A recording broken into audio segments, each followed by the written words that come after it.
Couple of weeks, you can hop on your bike and help out a good cause. It is the Ride for the Arts to benefit the United Performing Arts Fund. Right now, I'm joined by Deanna Tillish, President and CEO of UPAF, and Chris Cagle from Wheel and Sprocket. Good morning to both of you. Good morning. Hi. And Chris, once again this year, you've brought in a bike to help us get tuned up, whether we're doing UPAF or just out enjoying the good weather. We'll talk about the ride in just a second, but first of all, a lot of us are just now pulling out our bikes after being in hibernation for the winter. Walk us through a quick checklist of what we need to do.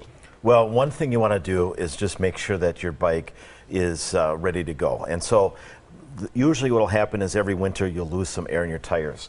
So pull out the pump and get yourself pumped up, okay? Now, is there a good way to check just with your hands and your fingers to make sure the tire is full enough? Absolutely. If you take your thumb and push down on it, okay, it should feel like the garden hose that's under full pressure. Okay. There you and go. if there's any give it all on it all, chances are you need more. Okay. You brought in some safety stuff. Jess is wearing a green jacket, Following this guy. which is a good idea. Reflective, right? That's right. Or somewhere on there? Oh, yes. And I'd say is that when I'm driving, one of the biggest pet peeves I have is when someone is riding their bike at dusk or even at dark and you can't see them. Yes. And so what's your recommendation? Well, number one, it is the law that it's required to have lights at night. As a matter of fact, a lot of times in a day like today when it's cloudy, I'll have my lights running all day long. And being visible is really one of the keys. And talking quickly about the helmet, this has been a real culture change because even when I was growing up, it was uncool to wear a bike helmet. And now it's uncool to ride without a helmet. Absolutely correct. Absolutely correct.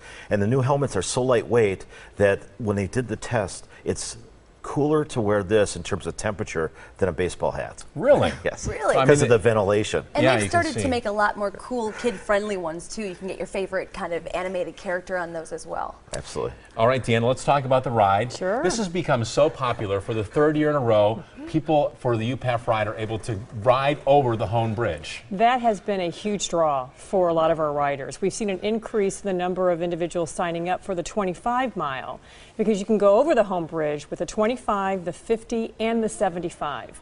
But if you're not wanting to go over the Hone Bridge, a little bit apprehensive, you can do a 25 that doesn't go over the Hone Bridge. It's higher than it looks when you're on in your car. Once you're on that bike up there, Absolutely. You are really up there. Absolutely. And you can feel the wind, certainly. And yes, but it is guaranteed June 2nd is going to be a beautiful day. We can guarantee that. Jesse, guaranteed? I'm not going to quite go there yet, but yeah, it's going to be beautiful with all the people out there. Right. We'll supporting have about 7,000 people out there. This ride has been around since 1981. This is the 23rd year that Miller Coors has been the sponsor, so we're very appreciative of their support. But we're still in need of volunteers, so if someone would like to volunteer, and you can sign up even on the day of the ride to be able to participate. Can you do the kid buggy, too, at the back? Absolutely. We have the youngest is about 18 months old on the back, and we actually have a gentleman who's done it every year, and he is 94. Wow. And he does the 25 mile. Well, we're going to have to leave it there. A big thumbs up to any parent who attempts to pull a child on a trailer over the Hone Bridge. Deanna, Chris, thank you so much for being here this morning. UPAF Ride for the Arts, very important for our local arts community.